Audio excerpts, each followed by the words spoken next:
ছোট্ট বন্ধুরা, তোমরা কি জানো গাধার সঙ্গে তর্ক করতে নেই?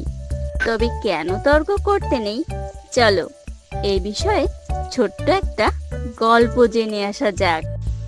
গভীর একটা বন ছিল। সেই বনে অনেক প্রাণী বাস করত।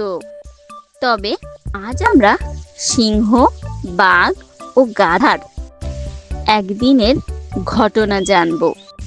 একদিন এক গাধা বাঘকে বলল, জানো বাঘা ভাই, ঘাসের রং নীল। বাঘ তখন জবাব দিল, না গাধা ভাই, ঘাসের রং তো সবুজ। তখন তাদের মধ্যে তর্ক বাড়তেই থাকলো। গাধা বাঘকে বলল ঘাস নীল, বাঘ জবাব দিল না, ঘাস সবুজ। এমন ভাবে তারা আরো বেশি তর্ক করতে থাকলো। শেষে দুজনেই রাজা সিংহের কাছে গেল বিষয়টি মীমাংসা করতে। জঙ্গলে রাজা সিংহের সিংহাসনের কাছে পৌঁছানোর আগেই গাধা চিৎকার করে বলে উঠল, মহারাজ, ঘাস নীল, তাই তো? বুদ্ধিমান সিংহ তখন বললেন, হ্যাঁ, ঘাস নীল। তখন এ কথা শুনে গাধা তো মহা খুশি।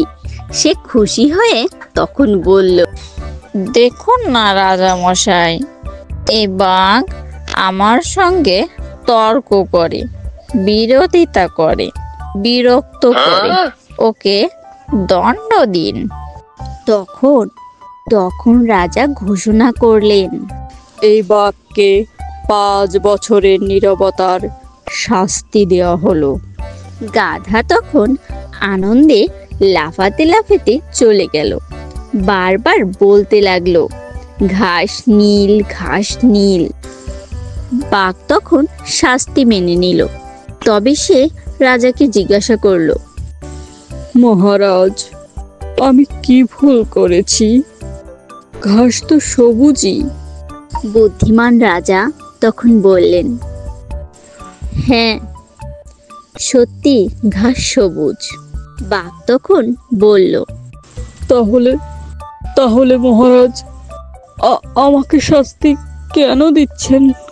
রাজা তখন জবাব দিলেন, তোমাকে ঘাসের রং নিয়ে না, বরং এক গাধার সঙ্গে তর্ক করে সময় নষ্ট করার জন্য শাস্তি দেওয়া হয়েছে।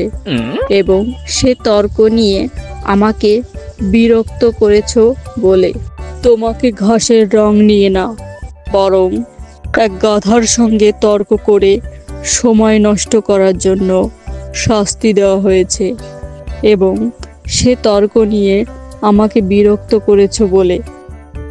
সুতরাং ছোট্ট বন্ধুরা, গল্পটি হতে আমরা এই নৈতিক শিক্ষা পাই যে বোকা জেদি মানুষের সঙ্গে তর্ক করে সময় নষ্ট করো না। যাদের কাছে সত্যের চেয়ে নিজের মতো জেতাটাই বেশি গুরুত্বপূর্ণ। তর্ক তখনই মূল্যহীন হয়ে পড়ে যখন যুক্তি নয়, অহংকার ও অজ্ঞতা কথা বলে। যখন অজ্ঞতা চিৎকার করে, তখন প্রজ্ঞা নীরব থাকে। তোমার শান্তি ও মানসিক স্থিতি অনেক বেশি মূল্যবান। বন্ধুরা, গল্পটি ভালো লেগে থাকলে অবশ্যই আমাদেরকে লাইক, কমেন্ট ও সাবস্ক্রাইব করে জানাবে এবং পাশে থাকা বেল আইকনটি বাজাতে ভুলবে না। খুব তাড়াতাড়ি তোমাদের সামনে নতুন নতুন গল্প নিয়ে হাজির হব।